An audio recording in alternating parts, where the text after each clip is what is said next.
संबित पात्रा जी।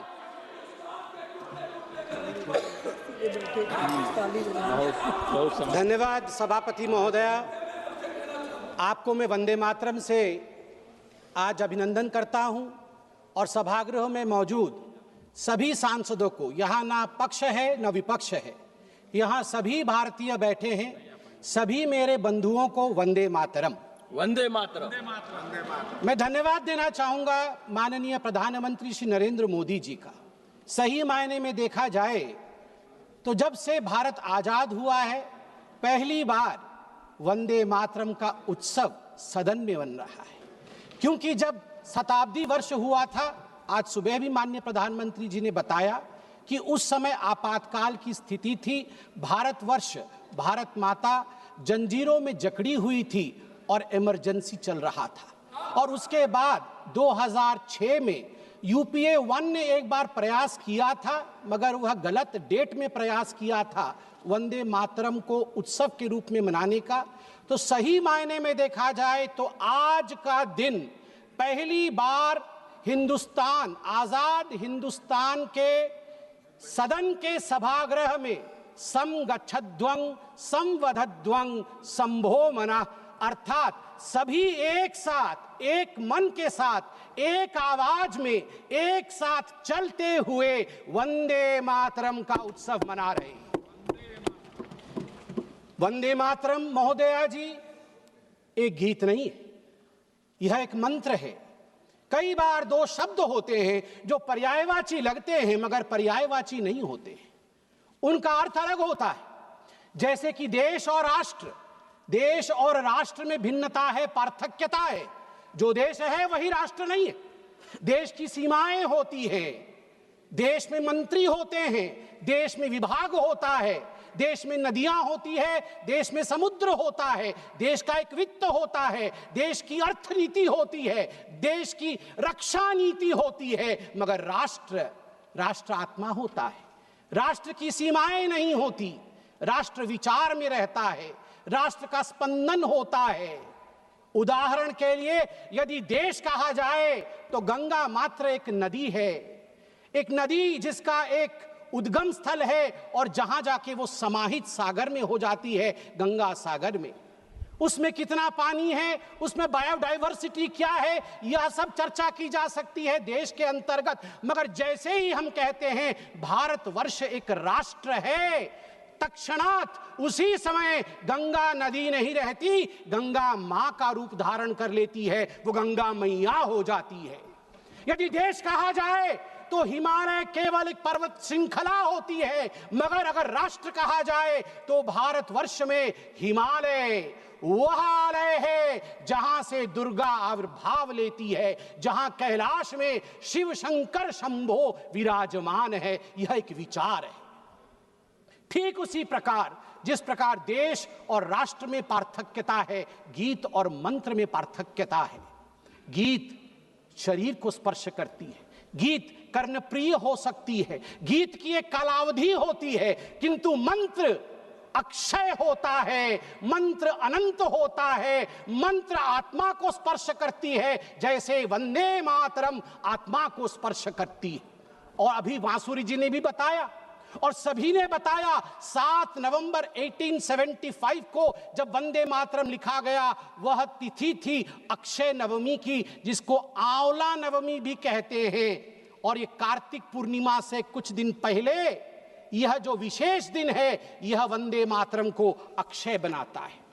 मैं आनंद मठ जिस पुस्तक में, जिस उपन्यास में वंदे मातरम निहित है, उसे पढ़ा हूं। मैं उसका वह एक पन्ना पढ़ना चाहता हूं, मूल स्वरूप में जहां वंदे मातरम लिखा गया है। मैं बंगाली में ही पढ़ूंगा इसे, मूल स्वरूप में। महेंद्र बोलील, ए तो देश, ए तो मा नई। भवानंद बोलील, आमरा अन्य मा मानी ना। जननी जन्मभूमिश्च स्वर्गादपि गरीयसे।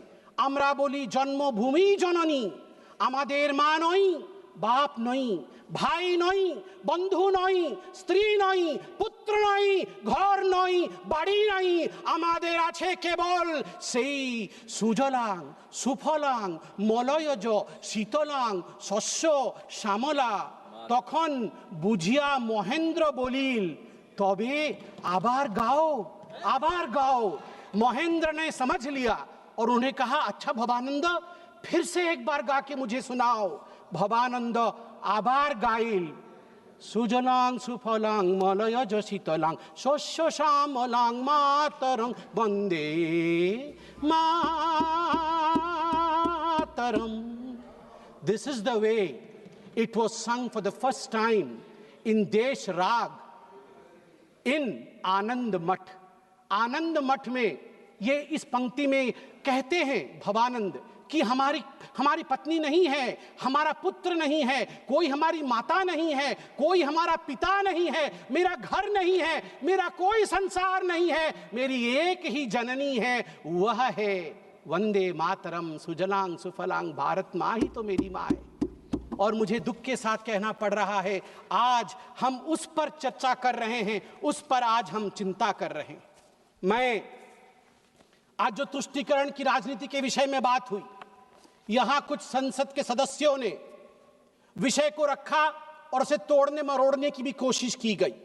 कहा गया कि सुभाष चंद्र बोस जी ने चिट्ठी लिखा था जवाहरलाल नेहरू जी को, जिसके आधार पर नेहरू जी ने स्पष्टीकरण दिया था।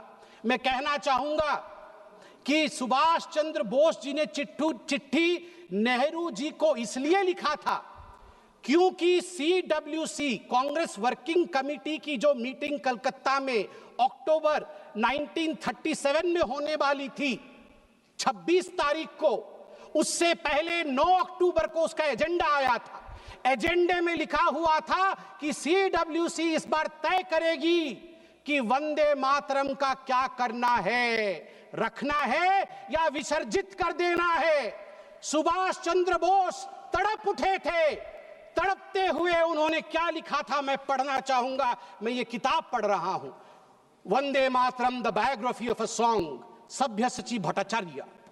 और इस किताब में लिखा है, while writing to you, Subhash Chandra Bose लिख रहे हैं, while writing to you I also plan to write to Jawaharlal ji, ये टैगोर जी को लिख रहे हैं। Discussions are ongoing in the Congress circles on the subject of Vande Mataram. On 26th October 1937, Congress Working Committee at their meeting in Calcutta will address the issue. Perhaps the committee will decide to discard the song. I do not know your opinion in this matter, and that is why I write to you. In Bengal and among Hindu outside of Bengal, great excitement has been caused, and I write to you to know what you feel. ये सुभाष जी ने लिखा। अब मैं यहां पे उद्धृत करूंगा पंडित नेहरू ने क्या क्या कहा है वंदे मातरम के लिए। ये सब कुछ इस किताब में है, ऑन रिकॉर्ड मैं पढ़ रहा हूं। Nehru had only recently read the novel आनंद मठ only 6 days before the working committee meeting. केवल 6 दिन पहले उन्होंने आनंद मठ आनंद फानन में पढ़ लिया। उसके बाद नेहरू ने चिट्ठी लिखा। Nehru writes on 20th October 1937, quote, I have managed to get an English translation of Anand Math, and I am reading it at present to get the background of the song. It does seem that this background is likely to irritate the Muslims. I do not understand it without the help of a dictionary. आप चिंता करिए, नेहरू देश के प्रथम प्रधानमंत्री आनंद मठ जैसे महान किताब को, बंकिम ऋषि बंकिम के उस महान ग्रंथ को आनंद फानन में 6 दिन पहले पढ़ रहे थे CWC, ताकि वंदे मातरम को विसर्जित करना है या रखना है इसका निर्णय वो ले सके। आप सोच के देखिए ये किस प्रकार की धृष्टता थी भारतवर्ष के साथ। और नेहरू जी कहते हैं मैं तो डिक्शनरी के बगैर वंदे मातरम समझ भी नहीं सकता हूं। LOP का भी वही हाल है, LOP का भी वही हाल है, तभी आज वो नदारत है। बिना डिक्शनरी के ये वंदे मातरम क्या है समझ भी नहीं सकते हैं। धन्यवाद है, धन्यवाद है माननीय प्रधानमंत्री जी का आज मौका दिया है। कुछ लोग घर में डिक्शनरी पढ़ पढ़ के आके भाषण तो किया है उन्होंने, वरना अभी तक वंदे मातरम का अर्थ भी नहीं समझ में आता। आगे नेहरू जी क्या कहते हैं मैं आपको पढ़ के सुनाऊंगा। नेहरू जी के सब कुछ कहने के बाद कांग्रेस वर्किंग कमेटी की मीटिंग होती है। रिजोल्यूशन मेरे हाथ में है इस किताब में। कांग्रेस वर्किंग कमेटी की जो रिजोल्यूशन है वंदे मातरम को लेके, उसमें बहुत कुछ है, मैं कुछ पोर्शन पढ़ रहा हूं। The other stanzas of the song are little known and hardly ever sung. They contain certain allusions and a religious ideology which may not be in keeping with the ideology of other religious groups in India. The committee recognizes the validity of the objections raised by the Muslim friends to certain parts of the song. While the committee have taken the note of such objections, insofar as it has intrinsic value, the committee wishes to point out that the modern evolution of the use of song as part of national life is of infinitely greater importance. That, मैं आगे पढ़ता हूँ इसमें से, taking all things into consideration, therefore, the committee recommended that whether the Vande Mataram is sung at national gatherings, only the first two stanzas should be sung with perfect freedom to organizers to sing any other song of an unobjectionable character. मतलब उनके मन में था कि Vande Mataram objectionable है और organisers के ऊपर छोड़ दिया गया कि आप कोई और गाना भी गा सकते हैं जो कि अनऑब्जेक्शनेबल नहीं है। बार बार आप देखिए नेहरू जी का क्या कहना है। नेहरू जी चिट्ठी लिखते हैं सरदार जाफरी को। Nehru told Sardar Jafri that the song contains too many difficult words which people do not understand and the ideas it contains, मैं रिपीट कर रहा हूं, इसे ध्यान से सुना जाए, नेहरू कह रहे हैं, and the ideas it contains are also out of keeping with the modern notions of nationalism and progress. Vande Mataram में नेहरू कहते हैं जो आइडियाज निहित हैं वो मॉडर्न इंडिया के आइडिया नहीं है, वो मॉडर्न नेशनलिज्म के आइडिया नहीं है। इसलिए मैं चिंता में हूं कि मुझे वंदे मातरम को रखना है या नहीं रखना है। आप सोच कर देखिए, देश के पहले प्रधानमंत्री जिसके विषय में अभी माननीय प्रियंका जी ने भी बहुत कुछ बताया कि once and for all Nehru ji के ऊपर चर्चा हो जाए। अगर once and for all Nehru ji के ऊपर चर्चा हो गई तो फिर मैं यही कहूंगा कई लोगों के लिगेसी को दबा करके नेहरू की लिगेसी बनाने की चेष्टा की गई है। सरदार पटेल की लिगेसी को दबाया गया है, यहां तक दबाया गया कि जब सरदार पटेल की अंतिम संस्कार का समय आया तब नेहरू जी ने मना कर दिया था अपने कैबिनेट के कोलीग को कि कोई भी सरदार पटेल के अंत्येष्टि में ना जाए। इससे खराब और क्या हो सकता है, इससे खराब और क्या हो सकता है। केवल सरदार पटेल नहीं, बंगाल सुने आज और ओडिशा भी सुने, क्योंकि सुभाष चंद्र बोस ओडिशा के भी बेटे हैं और बंगाल के भी बेटे हैं। सुभाष चंद्र बोस के लेगेसी को कांग्रेस पार्टी और नेहरू ने दबाया और आज प्रियंका जी ने कहा कि अहंकार हो गया है इन नेताओं में, अहंकार हो गया है जो इतने बड़े बड़े लोगों के लिए ऐसे शब्दों का प्रयोग करते हैं। मैं कहना चाहूंगा आदरणीय प्रियंका जी से, प्रियंका जी, अहंकार किसके पास था, किस सरकार में था? एनसीईआरटी के 2012 के हिस्ट्री के किताब में देखिए, वो जो कार्टून है, जिस कार्टून में एक केंचुए के ऊपर बाबा साहेब अंबेडकर बैठे हुए हैं, केंचुए में लिखा हुआ है कॉन्स्टिट्यूशन ऑफ इंडिया और पीछे हंटर लेके बाबा साहेब को कोड़े मार रहे हैं पंडित जवाहरलाल नेहरू। ये एनसीईआरटी के किताब में नेहरू को बड़ा और बाबा साहेब अंबेडकर को छोटा दिखाने के लिए कांग्रेस पार्टी ने किया था। और की हिम्मत है कि कहते हैं कि हम अहंकारी है। बाबा साहेब अंबेडकर को जो कोड़े मारने के कार्टून को एनसीईआरटी के किताब में छाप सकता है, मैं उनसे पूछता हूं कि आप अहंकारी हैं या हम अहंकारी हैं। तीसरा विषय यहां पर मैं रखना चाहूंगा कि आज in a cartoon also you cannot insult Baba Saheb Ambedkar. I'm sorry that you feel that we can insult Baba Saheb Ambedkar. In a cartoon also you cannot. आज मैं कोट करना चाहूंगा श्री अरविंदो को, श्री अरविंदो जी को कोट करना चाहूंगा। महर्षि अरविंद कहते हैं, जब उनसे उनके शिष्य ने पूछा कि कांग्रेस पार्टी ने कई पैराग्राफ हटा दिए, केवल 2 स्टैंजा ही रखा है, दुर्गा नाम था उसमें, सरस्वती जी का वर्णन था इसलिए हटा दिया गया, तो अरविंदो जी 1939 में झन्ना जाते हैं और अपने शिष्य को कहते हैं, मैं कोट कर रहा हूं, अंग्रेजी में ही कहा था, अंग्रेजी में बोलता हूं। Sir Aurobindo commented but it is not a religious song. It is a national song, and the Durga spoken of is India as the mother. Why should not the Muslims accept it? In the Indian concept of nationality, the Hindu view would naturally be there. If it cannot find a place there, the Hindus may as well be asked to give up their culture in future.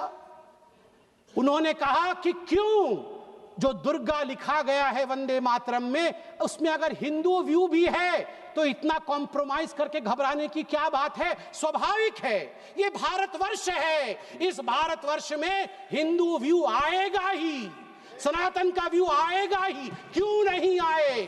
क्यों नहीं आए? अनादि काल से जो गंगा अविरल बह रही है, जो विचारधारा अविरल बह रही है, उस विचारधारा को हम एपोलोजेटिक होके, हम शर्मिंदा होके खंडित क्यों करें? महात्मा गांधी क्या कहते हैं वो भी सुन लेते हैं। महात्मा गांधी कहते हैं, no matter what its source was and how and when it was composed, it has become a most powerful battle cry among the Hindus and Muslims of Bengal during the partition days. It was anti-imperialistic cry. As a lad, when I knew nothing of Ananda Matha or even Bankim, its immortal author, Vande Mataram, had gripped me, and when I first heard it, sung it, it had enthralled me. I associated the purest national spirit with it. It never occurred to me that it was a Hindu song or meant only for the Hindus. Unfortunately, now we have fallen on evil days. Madam, ab 2 minute lunga.